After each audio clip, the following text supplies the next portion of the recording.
Well, hey, happy Friday. Good morning. Thanks for joining us here on the Daily Brew. I feel like we're off to a good start only because, it's Friday. You can't be off to a bad start. No, it's always a great time to start Saturday. See, Thursday is my favorite day of the week. Okay, A lot of people have Friday. I like Thursday because it's almost like that. It's almost like Christmas Eve, like you're anticipating Christmas Day. Okay. So Thursday, I love Thursday is my favorite day, but Friday morning, waking up, having coffee, getting to be here with y'all, it's been a great Friday morning. You like the anticipation, the do. build. See, I'm one of those people, I don't like surprises or anticipation. Like, let's get to the point. Don't surprise me. I need to know right then.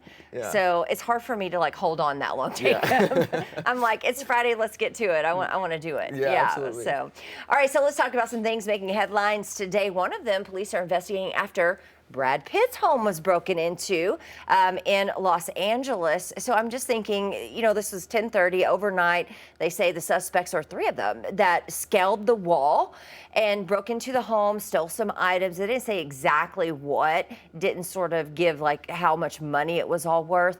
But I'm just wondering, you break into a home, do you know it's Brad Pitt's home? I think you do. You got it, right? And a lot of times, you see this happen with a lot of famous people, like celebrities. They know when they're out of town. I think Brad Pitt has a new movie coming out, or maybe it's already coming out, F1, I believe. Oh. And so I think he's out doing promotions for that. So they know. So they know he's gone, because that's happened to Patrick Mahomes and Travis Kelce, the Kansas City Chiefs. They know, or even like Joe Burrow of the Bengals, they know they're gone because they're playing a football game somewhere. Then they'll break in, and usually they'll have house sitters, right? And then they'll break in, and then it's like, what's going on? So unfortunately, some of these, they know what's going on. They know if they're going to be gone. It's just unfortunate. It's like, come on, guys. Well, don't break into people's homes, first of all. But if you say you are, just hypothetically, what are you taking from Brad Pitt's home? You know? That's what I was trying to figure out. Like, they said miscellaneous items, but I'm like, obviously, if you're breaking in there, you must know what you're going for. But maybe they didn't find what they were looking for. Yeah. Is it movie memorabilia? Or are you just looking for cold hard cash? Yeah, and the higher Brad Pitt's one of the most famous actors ever, especially right now. And so it's going to make headlines like it is right now. We're talking about it. Yeah. So it's going to be a higher case. So there's going to be more people looking after you.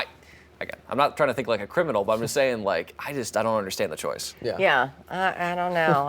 I bet you they did know, though, that it was his home. Yeah. Are you taking pictures, and then posting them later? This is inside Brad Pitt's home, that would hiding make your identity. I don't know. I was going to say, that might make you easy to find. But that's also what I was going to say. It's like, if you're doing that, you got to know that, again, we're talking about it. I'm sure, police all over are probably looking for these people. So it's high risk, to do that. People are stupid on social media. They like to brag about things, show off. I'm always thinking about sports. A couple months ago, they prank called Shedeur Sanders, and it was like a 19-year-old kid, and they filmed him doing it. It's like, why would you film yourself doing that? Oh, you just told on yourself. Yeah, I don't get it. People like the aura farming, they call it, and I just don't get it. Well, I've been a reporter for many, many, many years, and one thing that police say all the time is criminals are pretty stupid. They're just not smart people. Yeah, sooner or later, they're going to mess up. Oh my goodness. Okay, let's talk about this unexpected visitor. There's a moose in here. Alaska. They got quite a surprise when a mama moose wandered into their shop. Let's take a listen.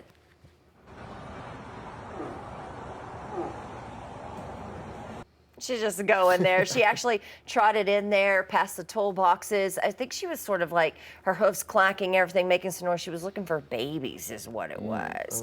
So I'm thinking, Moose just wanders in my shop. One thing, I'm getting to higher ground probably. Those things can be dangerous. Yes, and they're huge. I remember a couple weeks ago, we saw that video of that moose running down the street. Oh, yeah. Full sprint. Get out of its way. Yeah, to get out of its way, because they're huge animals. Absolutely. There's But a I moose in kind here. of also would be like, oh, how cool, like it came for a visit. Yeah, and then I remember also remember that story about the elephant that was in the little convenience store. Yes. That he was searching. It's like they seem to be wanting to interact with us a little more. Yeah, they know we got the food and we got things going on. They're smart animals out there, that's for sure. Well, especially in an area like Anchorage, right? Alaska. One area I want to go on my bucket list because it looks beautiful up there. Yeah. When we were going to Hawaii, actually, oddly enough, it was like we were right next to the terminal that was going to Anchorage. And I was like, I don't know, guys. You almost hopped on, didn't you? Well, Didn't you? I mean, it's the summer, so yeah, it's gonna be beautiful up there. No, Hawaii was fun, but you're in the middle of nature. You're gonna run into moose. You're gonna run into not elephants up there, but you're gonna run into things like I said, because they didn't seem very scared about it. I mean, they're filming pretty straight. Looks like a good shot there. So yeah, it just happens. It looks nice. Yeah, I've been to Alaska quite a few times, and it's one of my favorite places on earth. I believe it. It looks gorgeous. I love it. It's definitely on the bucket list. You bet. All right, this one trending all over social this morning. New York actually coming out with a calendar of heroes, right? It all supports a great cause. The city's fire department actually unveiling their calendar. And this is the first time since 2021. Features 25 of the department's firefighters, EMTs, and even the paramedics. This funds their foundation to better protect New York City. I think a lot of people, and it's not only like local to New York City, a lot of people wait for these calendars and order them all over the country each year. I know they had one after 9/11 as well, raising a lot of money. And, you know, they got some pretty cool firemen there in the city. Absolutely. Look at that. It's like the celebrities out there. Yeah, firewomen, firemen. And as they should be, right? The first responders are some of the most important people in the area, especially for New York City. So it's cool. They got off like the bus too. They had a little like introductions. They were kind of pumping their fists and waving. I love that. And yeah, like I said, it's all going to a good cause. And they look absolutely jacked. I mean, I try to arm wrestle any of these people, I'm getting destroyed. I mean, you see the biceps, man? I'll tell you what, crazy. Well, I mean, when they're fighting fires, I mean, these are what, 12, 14, 20-story high buildings. Maybe you have to haul people out, got to carry, gear in there Constantly too. So carrying about 50 pounds of gear on them. Yeah. One of my best friends is a firefighter. Shout out to Andrew. But yeah, constantly carrying huge gear. And then you said sometimes carrying people out of buildings. Yeah. You have to be. Yeah. Makes sense why they're on the calendars. I was going to say, yeah, they had some, like nice chest shots too. The guy had some chiseled abs. I've got abs, but that's, it's just, I'm saying jealous, but this is an awesome cause, and I'm glad they're being celebrated as they should. Maybe we need a weatherman's calendar, God. Put Scott on the front, put him on every page. I don't know about the rest of us. Oh, my goodness. Okay. All right. Well, let's talk a little bit about, we didn't get to yesterday, Danny. Yes. But Ferris Bueller's vest. You remember this in this movie? What was it? The 80s, I think, the late 80s. 1985 or 86. Okay, yeah. He wore this during that scene where they did the parade down the street there. That vest sold for almost $300,000 at Sotheby's auction. Yeah, I mean, as we talked about, I'd wear that vest. I mean, Ferris, he was just cool. Matthew Broderick that played him, he was just a cool guy. And one of the first, I think PG-13 movies I was allowed to watch because I think my parents just loved it so much. And I mean, it was cool just to see the city of Chicago. We actually watched it, so we went to Chicago for a trip, and then my parents showed it to us after just to kind of say like, hey, there's Wrigley, there's the Sears Tower, Willis Tower as it's called now. So we got to see all the landmarks and just all the things they went about. And I want to know, what happened to that cherry red Ferrari? Not only after the movie, but what did they do during the movie? Because they added on, I think it was like 300, 400 miles or something like that, the valet people. Yeah. I want to know what they did with that during that time, as Ferris and Cam were going on that adventure. That was a nice car for sure. So would you wear that vest though? Oh, Yes, absolutely. I would wear that vest. I was gonna say I can't pull off a lot of things. I'm not sure if I could pull it off, but I think just the popularity surrounding it, be like, damn, that's a nice vest. I'm just saying. It's just good. It's just good. I think it would go with anything. We could make it work, Jacob. We don't care. I was gonna say I don't think I've ever worn a vest like that, like just in general. No, that's true. But I'm just wondering what kind of occasion would I be wearing that to? Oh, that's a good question. Well, Like maybe a dinner, like a winter dinner, maybe. I think I just wear it just to go check my mail. I don't care. I'm putting it on for sure. All right, let's talk about this massive chocolate cow weighing over 1,000 pounds. Became a star attraction at a chocolate festival in Chile, captivating visitors with his impressive scale and artistry. So you gotta be pretty talented to put something like this together. And yeah, it did have chocolate coming out of its udders, if you were wondering. Well, it's just true to the core there. I mean, that is impressive. Yeah. I mean, sculpting it in itself is impressive, but by chocolate even more so. Absolutely. And then after they broke it up at the end of the event there and auctioned it off to attendees, where you got like a piece of the chocolate cow. I thought they auctioned off the whole cow. Pieces of the chocolate cow. So like someone got the ears, the eyes. It's kind of like, slabs of meat, right? You get your choice of chocolate on the cow. What do you want? Which cut do you want? The sirloin cut? Oh, I'm a big sirloin guy. So yeah, I'll take the sirloin of the cow. Taking that T-bone. Yeah, another question is it milk chocolate? Are there nuts in there? I gotta know. These are questions, because I'm a big sweet treat guy, so chocolate's like right up there. So it looks like they built it with, I'm sure, like some sort of wood just to kind of hold it up. But yeah, structure it together. interesting. In Iowa, in true Iowa fashion, instead of a chocolate cow for the state fair, they do a butter cow. Oh. And so they form the whole thing in butter, and they'll also do butter sculptures. They do that in Minnesota as well. They'll do it of famous people, so they did it of Caitlin Clark a couple of years ago. It's very interesting. I don't think they auction off the cow. So, but what about when it gets warm? Does it start to melt? Yeah, so what they do is it's indoors, Okay. and they'll put it in like a refrigerated.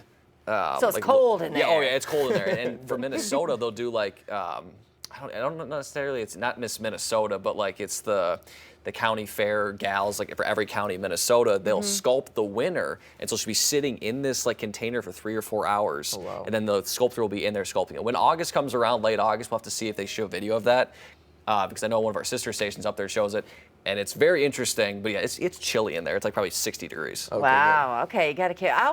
When we do butter sculpture stories, I always think to myself, if that happened in front of me in person, how do you not lick it? I know. I'm gonna lick the butter sculpture. I was gonna say, yeah, if you're making food in the kitchen, I always lick the butter off. I Yeah. mean, no shame. Yeah, I'm just saying. Okay, this other one, Jacob and I, we've been talking about this morning.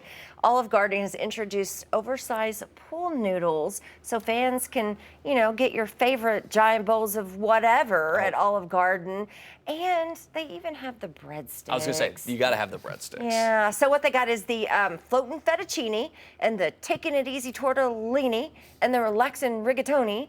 In honor of their never-ending breadsticks. There's the breadsticks right there.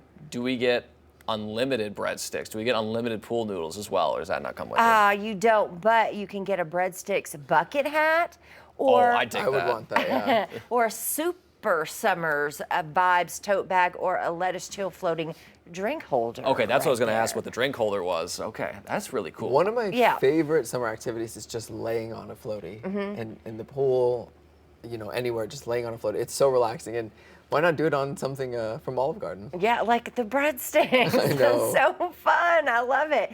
And now you can get these only e-members only. Shop at olivegarden.com.